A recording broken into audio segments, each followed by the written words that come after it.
Advice for everyone, remember to bring your oxygen. Welcome to the Unitarian Universalist Fellowship of Northern Nevada. We are a community of love, compassion, acceptance, and support. Unitarian Universalism respects and honors the diversity of humanity, the depth and breadth of our individuality that contributes to the beautiful mosaic of the interconnected web of life of which we are all a part of. We invite you to be your whole authentic self, regardless of your economic standing, your immigration status, your gender identity, sexual orientation, or the color of your skin. My name is Chris Pecars, and my personal pronouns are he, him, his, and it's my pleasure to be today's worship associate. If this is your first time visiting us, thank you for stopping by, and know that we are gladdened and enriched by your presence. If you'd like more information on Unitarian Universalism or about our fellowship, please come see me or one of our greeters. Any one of us will be happy to guide you to someone who can answer your questions. If you're online or watching our service later in our video archive, please contact our office or visit uufnn.org for more information. Speaking of those of you on Zoom, you'll be muted for the duration of the service. However, feel free to comment in the chat box, and if you'd like, please take a moment to change your Zoom title to your name and pronouns. Our guest speaker today is Reverend Katie Kandarian. Born in Detroit, Reverend Karen has been a Unitarian Universalist since age 5, when she told her parents she wanted to go to church. As a young adult, after leading the stewardship campaign at her UU congregation in Denver, she heard her call to ministry and attended Hill School of Theology, graduating in 1998. She has served churches in Denver, Colorado Springs, and completed long-time called ministries in Durango, Colorado, and Hayward, California. Katie and her husband, Ron, have recently retired to Reno to be close to their family, especially their wonderful new grandbabies. And now, please take a moment to greet one another, but please be cautious of those who are continuing to mask or social distance. Thank you.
The words calling us to worship this morning come from Unitarian Universalist minister Jack Mendelson.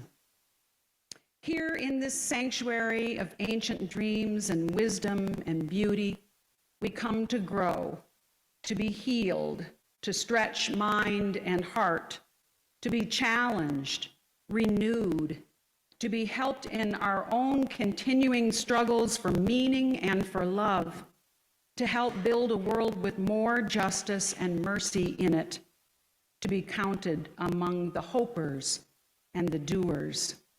In the face of cynicism, darkness, brutality around us and within, we seek to align ourselves with a living community that would affirm rather than despair, that would think and act rather than simply adjust and succumb.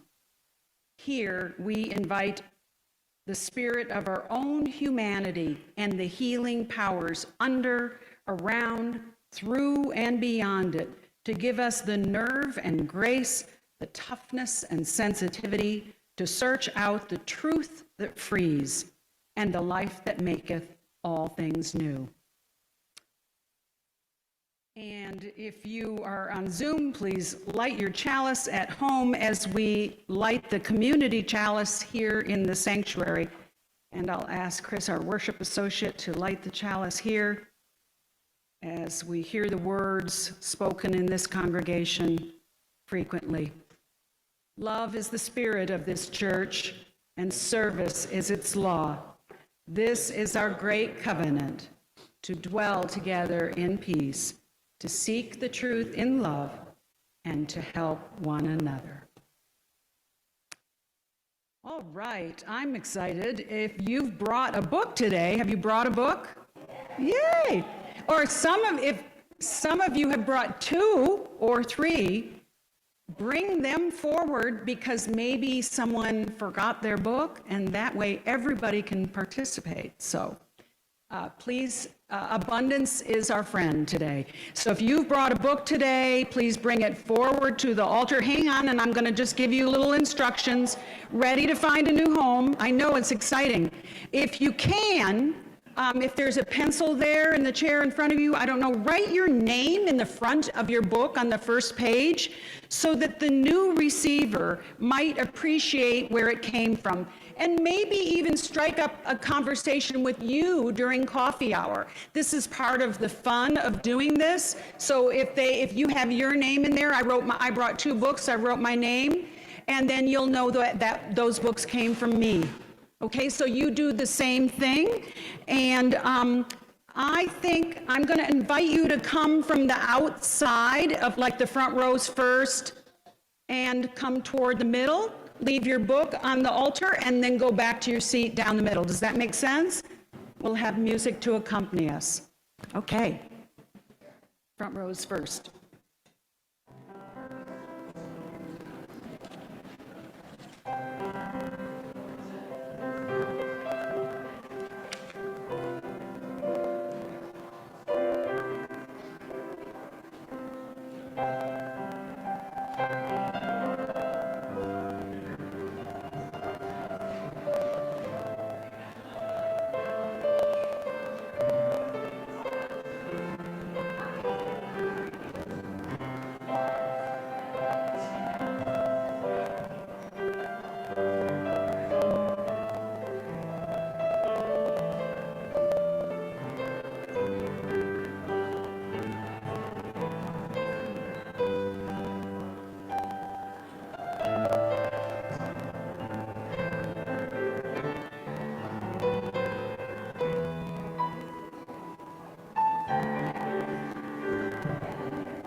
Well, this morning's readings are many, and they come from you.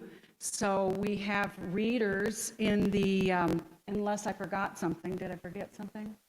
A song? I don't remember. Sorry, I forgot to bring my order of service up here.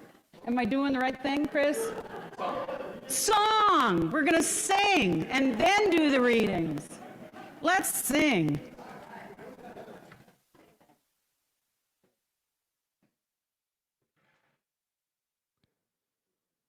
It's instruction time. Do we have our lyrics up? Do we have lyrics today? Now let us sing. Ta-da! Hey. Ta-da! Okay, so if you would please rise as you're willing and able. Don't start yet. We have low voices and high voices. No, you can rise. We're just not going to start the music yet. Okay, so we have low voices and we have high voices. Who here has not done the song, not familiar with it? Well, not too many, so let's do the low voices first, okay? 1, 2, 3. Now let us sing, sing, sing, sing. Now let us sing, sing, sing, sing. Lift up your voice, be not afraid. Now let us sing to the power of the faith within. Yes, that's it. Good. I'm going to hand over the high voice to Ms. Rosie. The high voice goes. Yeah, sounds like this. Sing to the power of the faith within. Sing to the power of the faith within. Lift up your voice, be not afraid. Sing to the power of the faith within. I know that was not much of a rehearsal for those of you who've never done it before. Just follow along as you can, okay? Can we pick it up just a little? Yeah, there it is.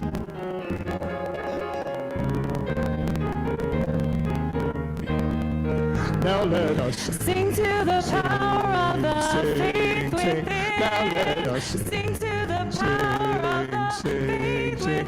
Lift up your voice, be not afraid. Now let us sing to the power of the faith within. Now let us sing. Sing to the power of the hope within. Now let us sing. Sing to the power of the hope within. Lift up your voice, be not afraid. Now let us sing to the power of the hope within. Now let us sing. Sing to the power of the love within. Now let us sing. Sing to the power of the love within. Lift up your voice, be not afraid. Now let us sing to the power of the love within. Now let us sing. Sing to the power of the joy within. Now let us sing. Sing to the power of the joy within. Lift up your voice, be not afraid. Now let us sing to the power of the joy within. That's it. Thank you. Good work, all of you.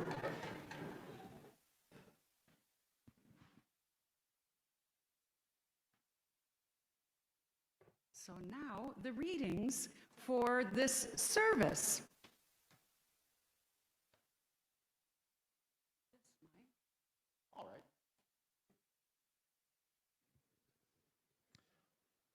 I'm reading number 1. And then I'm going to play microphone conductor 2, 2, 3, 4. So I'll need the help of those people. She is too fond of books, and it has turned her brain, from Louisa May Alcott's work, A Story of Experience. Learning habits in infancy when it's almost childish, then youth when luxuriant and juvenile, then its strength of years when solid, and lastly, its old age when dry and exhaust. Secondhand books are wild books, homeless books. They have come together in a vast flocks of variegated feather and have a charm which the domesticated volumes of the library lack. Virginia Woolf.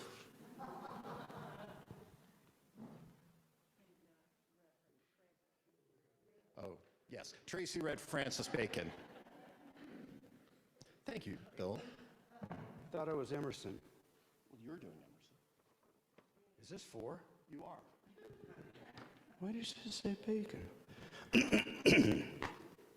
Consider what you have in the smallest chosen library, a company of the wisest and wittiest men, people, that could be picked out of all civil countries in 1,000 years, that have set in the best order the results of their learning and wisdom.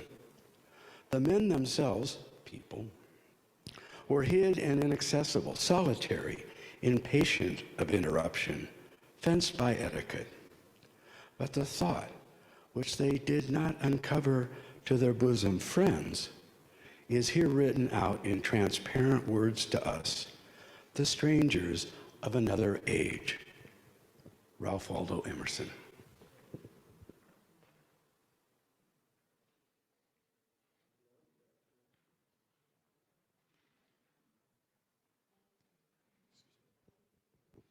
Sorry, I should have sat closer. From James Baldwin. You think your pain and your heartbreak are unprecedented in the history of the world. But then you read. It was books that taught me that the things that tormented me most were the very things that connected me with all the people who were alive and who had ever been alive.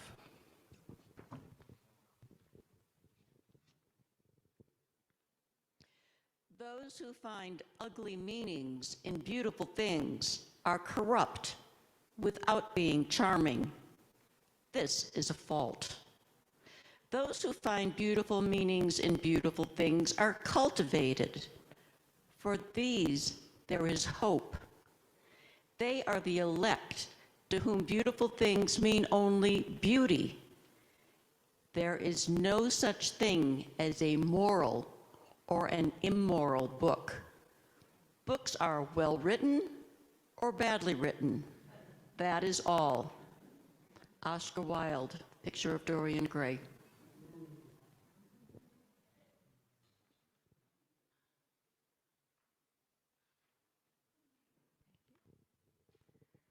This is from Paul Auster, The Brooklyn Follies. Reading was my escape and my comfort, my consolation, my stimulant of choice.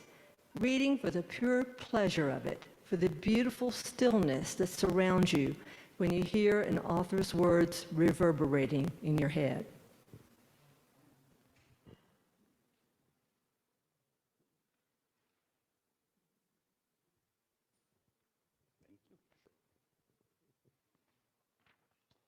From C.S. Lewis. No book is really worth reading at the age of 10, which is not equally and often far more worth reading at the age of 50 and beyond.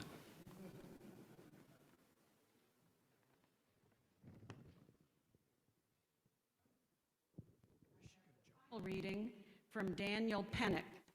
This is the Reader's Bill of Rights. Number 1, the right to not read. Number 2, the right to skip pages. Then number 3, the right to not finish. Number 4, the right to reread. Number 5, the right to read anything. Number 6, the right to escapism. Number 7, the right to read anywhere. Number 8, the right to browse. Number 9, the right to read aloud. Number 10, the right to not defend your tastes. And here ends the readings.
It is good to be.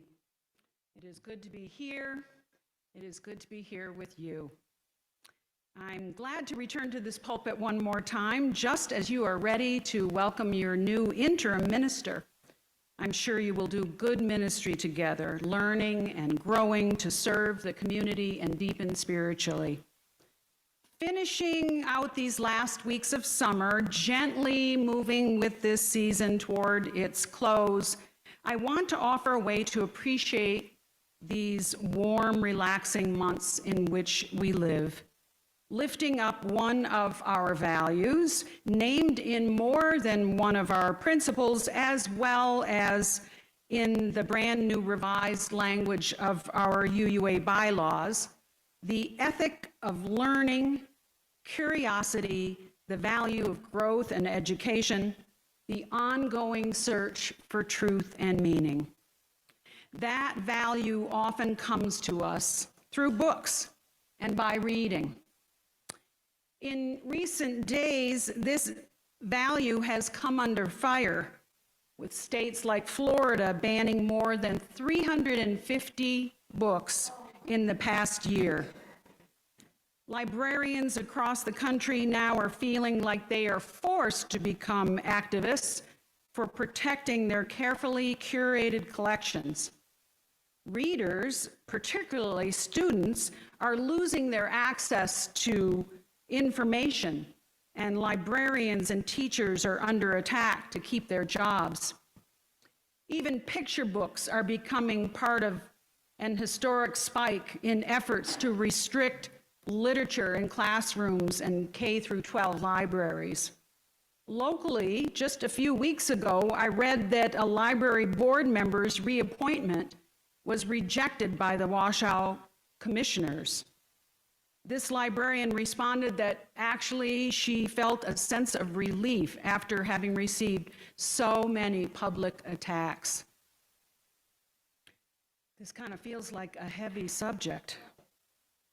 And yet, I like to offer this ceremony in the summertime.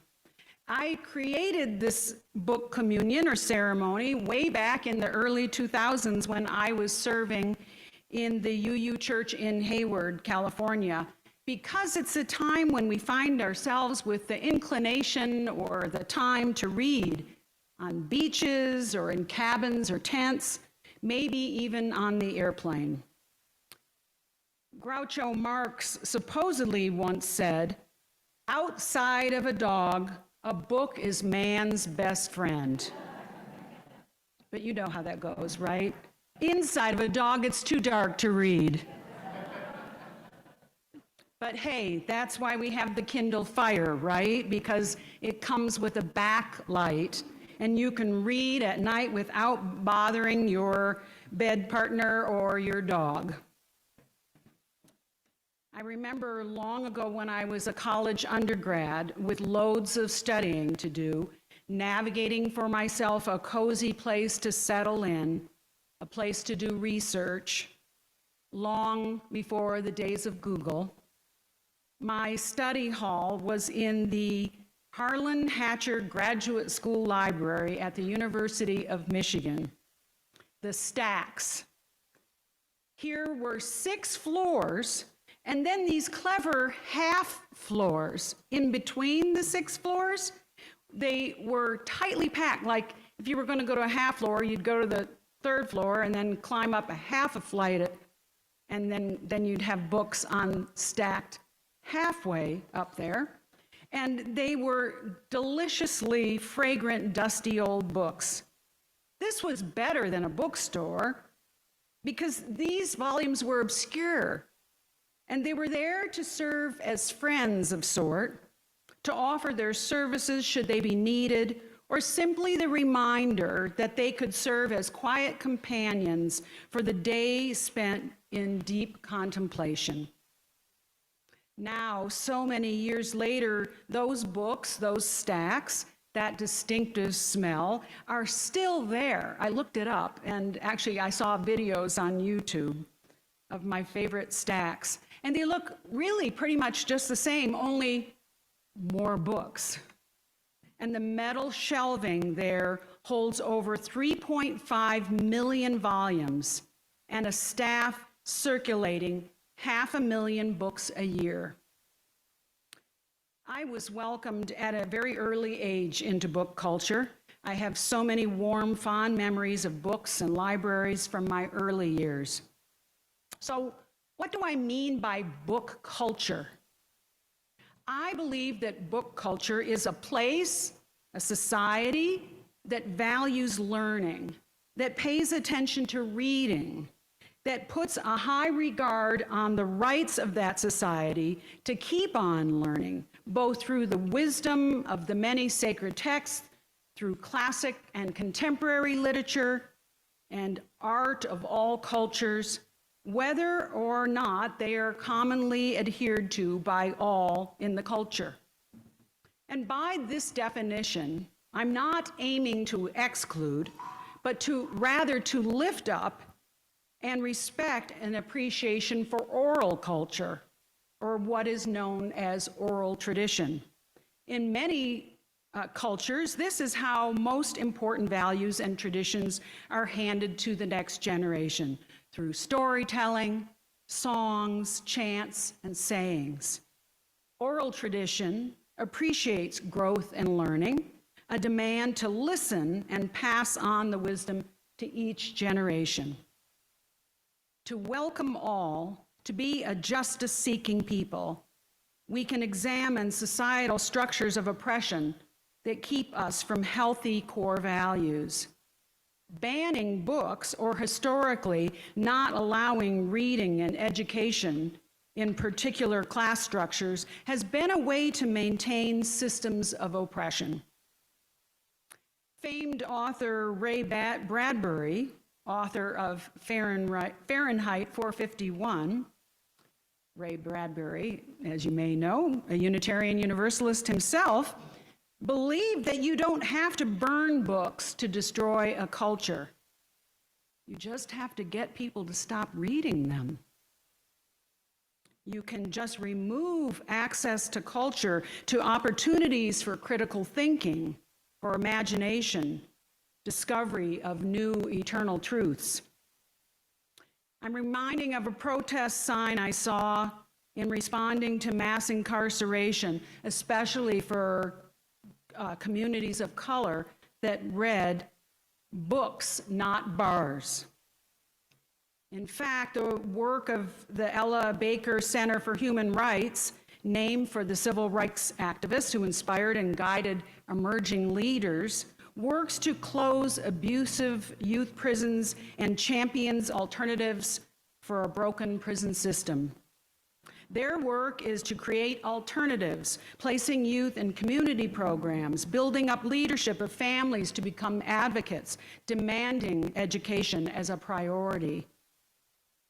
So as we are moving now to the digital age, to AI, to a time of quick facts or sloppiness of fact-checking, a book culture can stay healthy by holding reading and learning in high regard as one of the things that we hold most dear. It's inherent in our own religious history. In fact, Harvard Divinity School, although it is non-denominational, has for over 200 years been identified with liberal theology generally, and Unitarianism specifically. Since the 1820s, Harvard has educated our Unitarian ministers, upon whom a learned ministry and intellectual rigor was a high value. And now an endowed professorship named for Unitarian minister Ralph Waldo Emerson exists to honor the transcendentalist strain of philosophy that so influenced our tradition. And yet, books, reading, education doesn't have to be highbrow, but rather subversive. A number of years ago, when our General Assembly was held in Phoenix, folks attending participated in book smuggling. They took their cue from a professor of English at the University of Houston, Tony Diaz, who, after Arizona prohibited courses in ethnic studies in the public schools, decided to become a libro trafficante. Books that were banned included Rethinking Columbus, edited by Bob Bigelow and Bob Peterson, and Pedagogy of the Oppressed by Paulo Freire. As one of the participants claimed, we're interested in freedom of the press and the right of people to read what they want to read, particularly when it has to do with their own ethnic group. The majority of students in that school system are Latino and Native American, and books about their ethnic backgrounds were removed from the shelves. I am proud that Beacon Press, founded in 1854, which is a department of the Unitarian Universalist Association, has published groundbreaking books like James Baldwin's Notes of a Native Son, Roxanne Dunbar Ortiz's An Indigenous Peoples' History of the United States. And did you know that Beacon Press published the first full edition of the Pentagon Papers, the top secret Defense Department studies that expose decades of U.S. decision-making in Vietnam?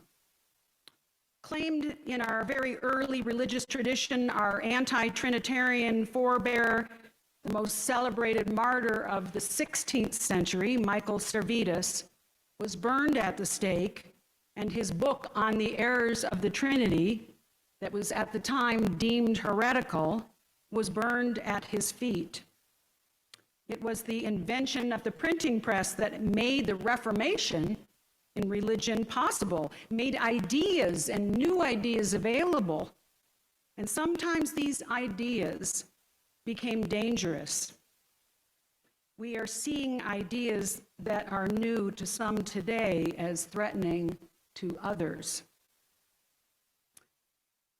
I love books, and even though I do own a Kindle, which can save an overstuffed house or allow for more concealed reading of celebrity memoirs, right? It said in the Bill of Rights that I could do that. I still prefer the old-fashioned paper kind of reading. I can't resist books with a beautiful typeset, with the rough edge or that decal bind edging and the embossed gold lettering on canvas-covered books, the kind maybe that come with a dust jacket. And as much of a joy as it is to collect the books we love, let's practice sharing in this book culture. Let's give some away. Let's take this wisdom we have taken in and share it with each other, letting it leave our hands and move into another's, just like some kind of oral tradition, like some kind of rich sharing of values, like a kind of growing our religious tradition. Let's keep a book culture by sharing our books, by giving to one another. So in a few minutes, I'll invite you to come forward from the outside in. We'll go from the front row and again move back to choose a book that looks appealing. And here's the hard part. I'm going to encourage you. I've done this before, so I know what happens. Should I show you? Okay.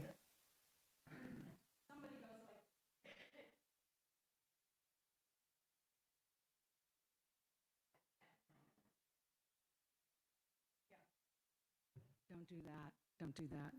Okay? So, take home a book of which you may not be so sure, since there will be someone anxious right behind you waiting to get a book. So let go of your fear and just pluck one up, not holding up the line, knowing that after our service is over, while you're at coffee, if you really don't like what you took, you can return it and no doubt find another. So, blessings on your knowledge, your learning and growth, your sense of wonder and joy, your rest, your peace, your activism. May it be so. Blessed be, and amen.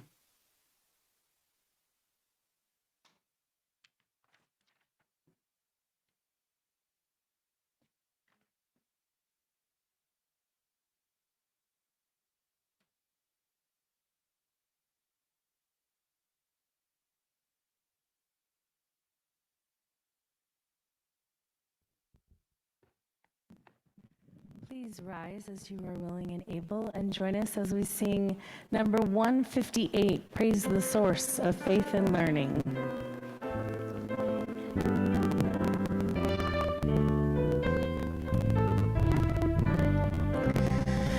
Praise the source of faith and learning that has sparked and stoked the mind with a passion for discerning how the world has been designed.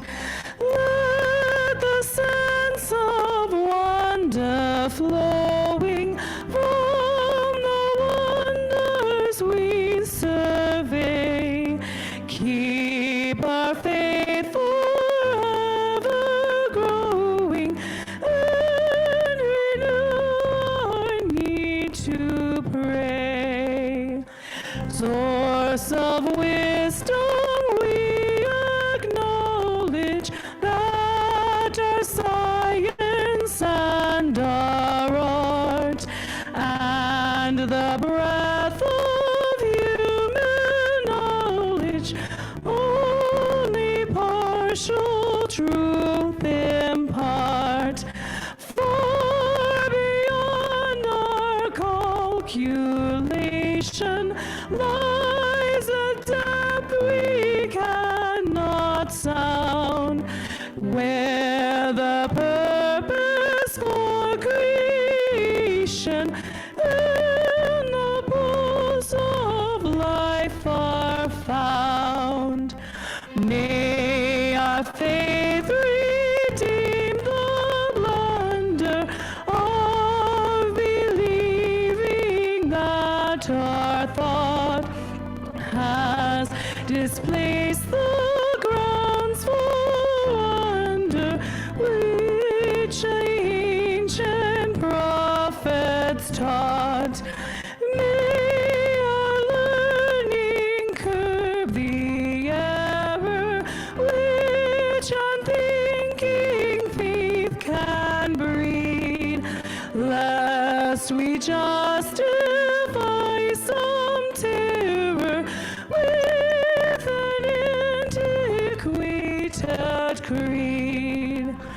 Praise for minds to probe the heavens, praise for strength to breathe the air, praise for all the beauty levens, praise for silence, music, prayer, praise for justice and compassion, and for strangers, neighbors, friends, praise for hearts and lips to fashion, praise for love that never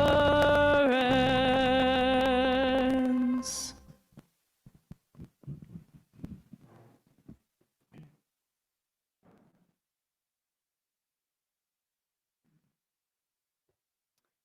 So now please come forward to choose a book as a gift to you to take home and enjoy. We'll start with the front rows.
Now is the time to share our bounty to help keep the lights on and the work of this congregation going.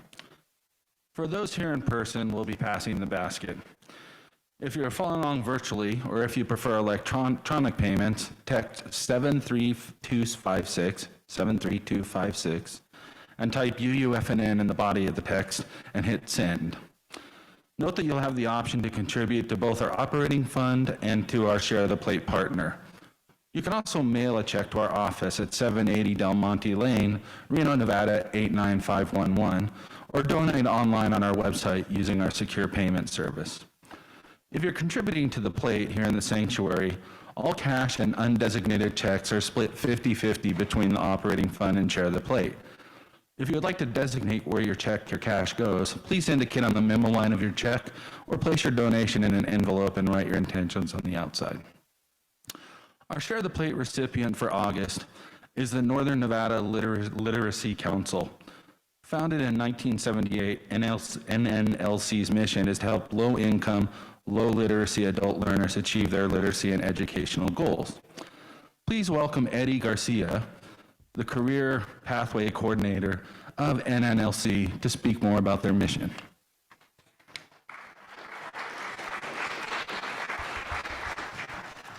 Well, thank you for having me. So I would really like to talk about NNLC. NNLC, like Chris said, we opened up in the 70s. A couple of retired teachers wanted to teach English to adults who couldn't speak the language. They worked out of libraries, and over time we became what we are today. And we have grown quite a bit, and we offer all sorts of services to the community. So continuing on, we do continue to offer the English language courses to students who are trying to learn. We have students from all over the world. We have refugees coming in from the Middle East, from Ukraine.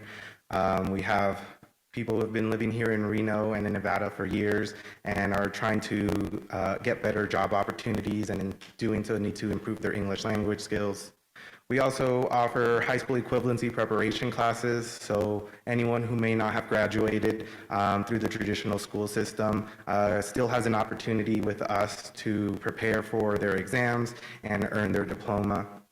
We offer citizenship classes for anyone in the process of getting their U.S. citizenship.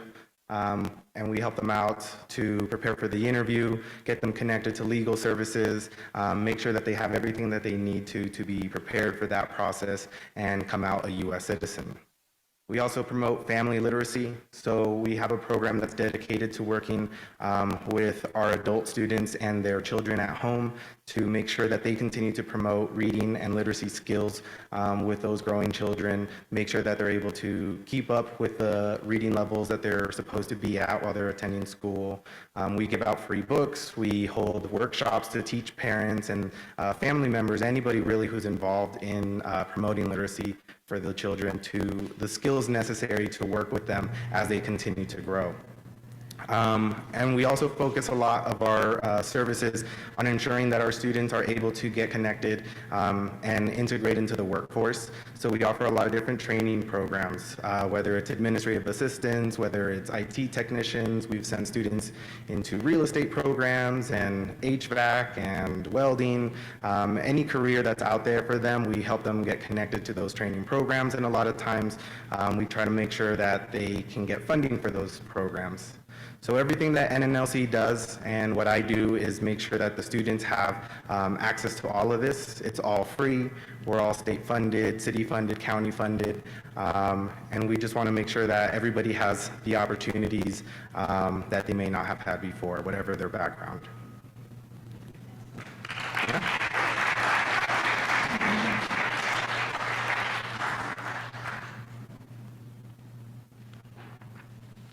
Thank you, Eddie, and for the work you do. Now, let the offering begin.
Please join David and myself as we bless our offerings. To the work of this fellowship, which is helping more people grow in love, faith, justice, and joy, we dedicate ourselves and these our offerings.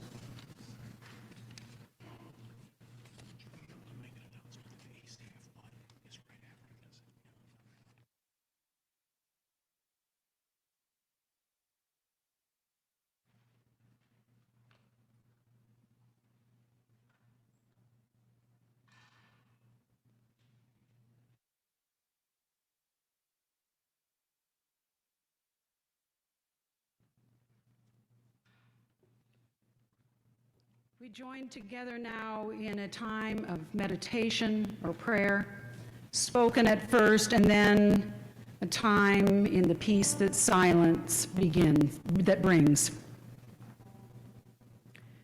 Spirit of life, spirit of love, mystery that connects us to all. In this community of faith, anchored by love, trust, and the earth's great features, we come together regularly to comfort the afflicted and to afflict the comfortable. So often our comfort comes from that which we may somehow name the ultimate. And for so many, that ultimate includes the earth, the water, the fire, the air. Those elements that bring us life, that coexist with us. And we hear the prayers of the people of this congregation lifted up into our care as joys and sorrows. A note from J.J. Lee that to lift up and acknowledge the stabbing death of O'Shea Sibley, and a reminder that hate and violence have no room in our culture. And the good news from Pat Francis about Pat's brother, that good results have come from a brain scan, or we're hoping for good results. We get results tomorrow, so prayers for those good results and in a time of waiting. And as we enter into silence, we remember the many connections that sustain and uplift us through this religious community. We remember those who preceded us, whose contributions built a free faith, who built this home for its practice. We remember those around us, whose continuing care in thought and deed is an ongoing blessing in our lives, keeping the dream of free religion alive in our time. And we remember those who follow us, who will follow us, the children presently in our care and those not yet come to light, who will inherit the work of our hands and hearts.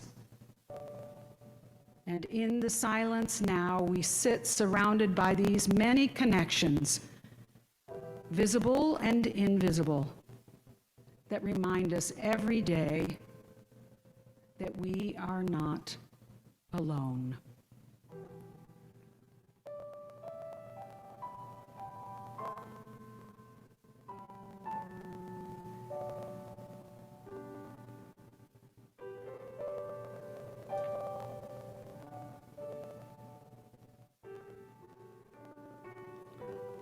And as we close this prayer, feel free to close in a way that feels authentic to you. Peace be with us and with all under the sun. Blessed be, and amen.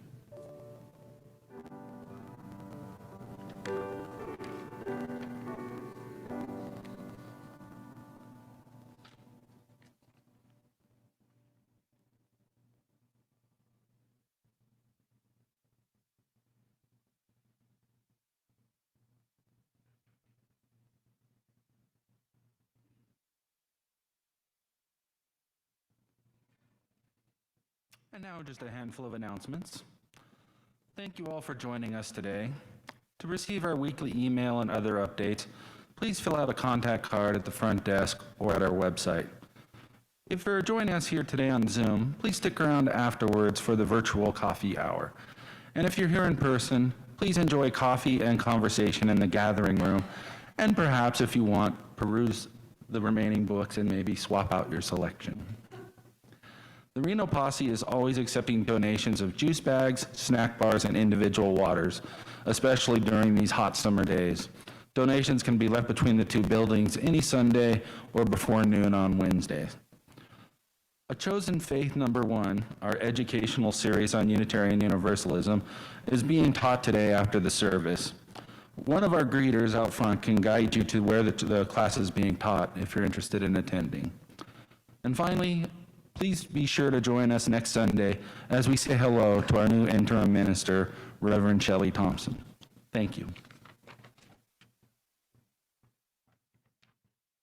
And now rise as you are willing or able as we sing our closing song.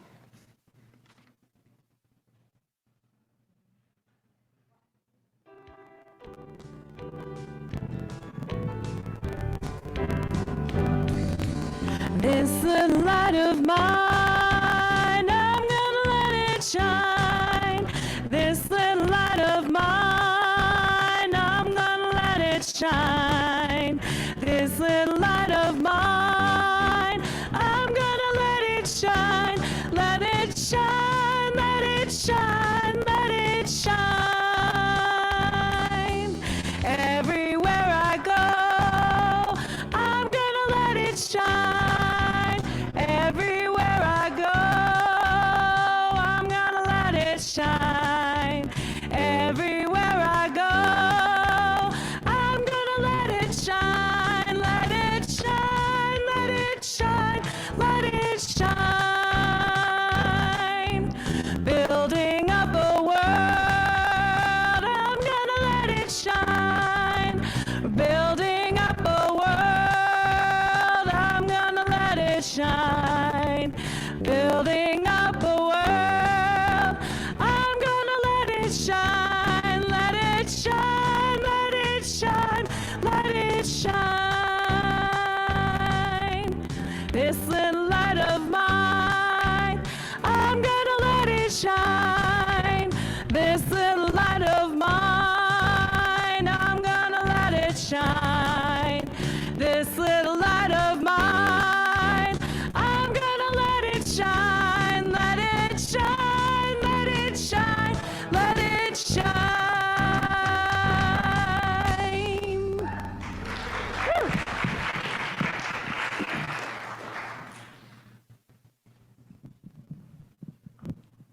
And may books, like our worship, provide comfort for the afflicted and some affliction for us for times when we may be just a little too comfortable. May your reading bring you what you need. May your sharing lift you up and bring you closer to community. May it be so. Amen. Blessed be.